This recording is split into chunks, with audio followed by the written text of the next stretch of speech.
അങ്ങയുടെ ഉമ്മാൻ ടുമ്മാൻ ടുമ്മാൻ ടുമ്മ വരെ നിലവിളക്ക് കൊളുത്തി ചന്ദനക്കുറിയൊക്കെ തൊട്ട് നടന്നിരുന്നവരാണ്. അവരെയൊക്കെ ഉപേക്ഷിച്ചായിരുന്നോ?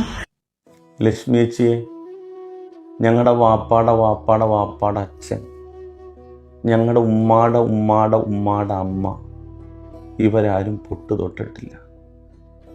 പൊട്ടു തൊടാൻ ഇഷ്ടമല്ലാത്തത് കൊണ്ടല്ലായിരുന്നു, മറിച്ച് അവർക്ക് പൊട്ടു തൊടാനുള്ള അവകാശമില്ലാത്തത് കൊണ്ടായിരുന്നു. എന്തിനേറെ ഏച്ചിയെ, ഞങ്ങളുടെ വാപ്പാടെ അച്ഛൻ മൂക്കിന് താഴെ മുളക്കുന്ന മീശ പോലും വെക്കാൻ അവകാശമില്ലായിരുന്നു. ഞങ്ങളുടെ പൊന്നമ്മച്ചിക്ക് മാറ് മറക്കാൻ അവകാശമില്ലായിരുന്നു. മാറ് മറക്കുകയാണെങ്കിൽ ഞങ്ങളുടെ അമ്മച്ചി കരം കൊടുക്കണമായിരുന്നു. ഞങ്ങളുടെ അച്ഛൻ്റെ അച്ഛന് മുട്ടിന് താഴെ മുണ്ടുടുക്കാനുള്ള അവകാശമില്ലായിരുന്നു. എന്തിനേറെ ഏച്ചിയെ, കേൾക്കണോ നിങ്ങൾക്ക്? ഞങ്ങളുടെ വാപ്പാടെ അച്ഛൻ അവർ കഴിക്കുന്ന ആഹാരത്തെ ആഹാരം എന്ന് പോലും പറഞ്ഞുകൂടാ. പറയേണ്ടത് അരിക്കണ്ടി എന്നാണ്, നിന്ദിച്ച് പറയണം. അവർ താമസിച്ചിരുന്ന സ്വവസതി ഭവനം എന്ന് പറഞ്ഞുകൂടാ, ചാണകക്കുണ്ട എന്ന് പറയണമായിരുന്നു. ഞങ്ങൾക്ക് ഉപ്പ് എന്ന് പറയാനുള്ള അവകാശമില്ല, ഉളിച്ചതെന്ന് പറയണമായിരുന്നു. ഞങ്ങൾ ആരുടെയും കണ്ണിൽപ്പെടാൻ പാടില്ല, ദൃഷ്ടിദോഷം സംഭവിക്കും. ഞങ്ങൾ പൊന്തക്കാടിൻ്റെ ഉള്ളിൽ നൂന്ന് നടക്കണമായിരുന്നു. ഇങ്ങനെയൊക്കെ പാറ്റയും പല്ലിയും പഴുതാരയൊക്കെ എഴഞ്ഞു പോകുന്ന വഴിയിലൂടെ ഞങ്ങൾക്ക് നടന്നു പോകാനുള്ള അവകാശമില്ലായിരുന്നു.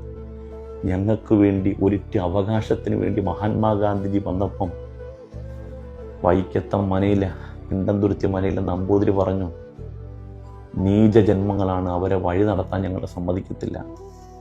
എന്തിനേറെ ഞങ്ങളുടെ കുഞ്ഞുങ്ങൾക്ക് പഠിക്കാൻ പോലും അവകാശമില്ലായിരുന്നു. ചേച്ചിക്കറിയോ, ഞങ്ങളുടെ കുഞ്ഞുങ്ങൾക്ക് പഠിക്കാൻ പോലും അവകാശമില്ലായിരുന്നു. ഞങ്ങളുടെ പഞ്ചമി സ്കൂളിൽ പോയപ്പോൾ പല പിള്ളേരുടെ ഇവിടെ പഠിക്കുകയാണെങ്കിൽ ഞങ്ങൾ പഠിക്കത്തില്ല എന്ന് പറഞ്ഞ് അവർ സ്കൂൾ ബഹിഷ്കരിച്ചു. 2 കൊല്ലക്കാലമാണ് കേരളത്തിൻ്റെ കൃഷിഭൂമി തരിശു കിടന്നത്. അങ്ങനെ ഞങ്ങളെ വെറും നീച ജന്മങ്ങളായാണ് കണ്ടത്. അന്ന് മാത്രമല്ല, ഞങ്ങളുടെ വാപ്പാടെ അച്ഛൻ്റെ കാലഘട്ടം മാത്രമല്ലേ, ഇന്ന് ഈ കാലഘട്ടത്തിൽ ഞങ്ങളുടെ അവസ്ഥ എന്താണെന്നറിയോ? കേട്ടു.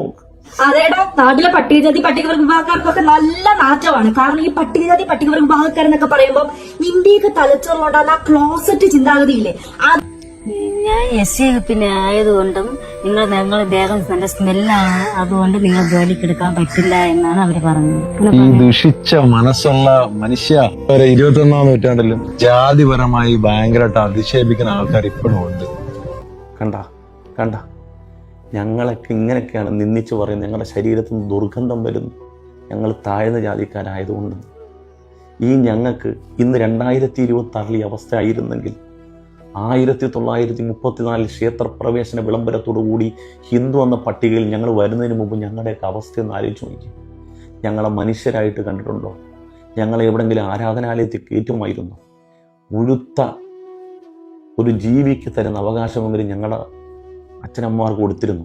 പിന്നെയാണോ ഞങ്ങളുടെ വാപ്പാടെ അച്ഛൻ പൊട്ടു തൊട്ട കഥ പറയുന്നത്? ഞങ്ങളുടെ ഉമ്മാടെ അമ്മ പൊട്ടു തൊട്ട കഥ പറയുന്നത്? പൊട്ടു തൊടുകയെന്ന് മാത്രമല്ല, മൂക്കിൻ്റെ താഴെയുള്ള മീശ പോലും വെക്കാൻ അവകാശം വന്നില്ലായിരുന്നു പൊന്നാരക്കാരളെ. അണ്ട് ലക്ഷ്മിയേച്ചിയെ അതൊന്നും പറഞ്ഞു വരരുത്. സഹിക്കാത്തോണ്ടാണ്.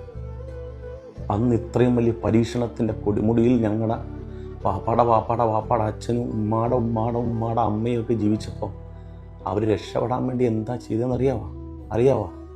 സഹോദരൻ അയ്യപ്പൻ പറഞ്ഞു, അവർണർക്ക് നല്ലത് ഇസ്ലാമെന്ന്. അന്ന് പണ്ഡിറ്റ് കർപ്പൻ എഴുതി, അല്ല ഇവനൊരു പുലയനല്ലേ, അള്ളാഹ് മതം നാളെ സ്വീകരിച്ചാൽ ഇല്ലത്തും പോകാൻ ജ്ഞാനപ്പെണ്ണേ, നോക്കൂ സുന്നത്തിൻ മഹാത്മ്യം ജ്ഞാനപ്പെണ്ണേ. അന്ന് മുസ്ലിമീങ്ങൾക്ക് എല്ലായിടത്തും പോകാം. ഒരാൾ ഇസ്ലാമിലേക്ക് പോയാൽ അയക്കോ എവിടെയും പോകാം, ആരോടും മിണ്ടാം, എവിടെയും കയറി ചെല്ലാം. എത്രയോ ദൂരം വഴി തെറ്റി നിന്നൊരു ഏഴച്ചർമ്മം പോയി തൊപ്പിയിട്ടാൽ ചിത്രാവതത്തിൽ ചാരത്തിരിക്കുവാൻ ഒട്ടും പേടിക്കുന്ന നമ്പുരാർ ആശാൻ ദുരവസ്ഥയിൽ എഴുതിയിട്ടുണ്ട്. അവർക്ക് നല്ല സുഖമായിരുന്നു. അപ്പോൾ ഒരാൾ തൊപ്പിയിട്ട് മുസ്ലിം ആയാൽ പിന്നെ അയാൾക്ക് തൊട്ടുകൂടായ്മയില്ല, ദൃഷ്ടിദോഷമില്ല, ഒന്നുമില്ല. അന്നും ഇന്നും നമ്മൾ ഈ അവസ്ഥയിലായി.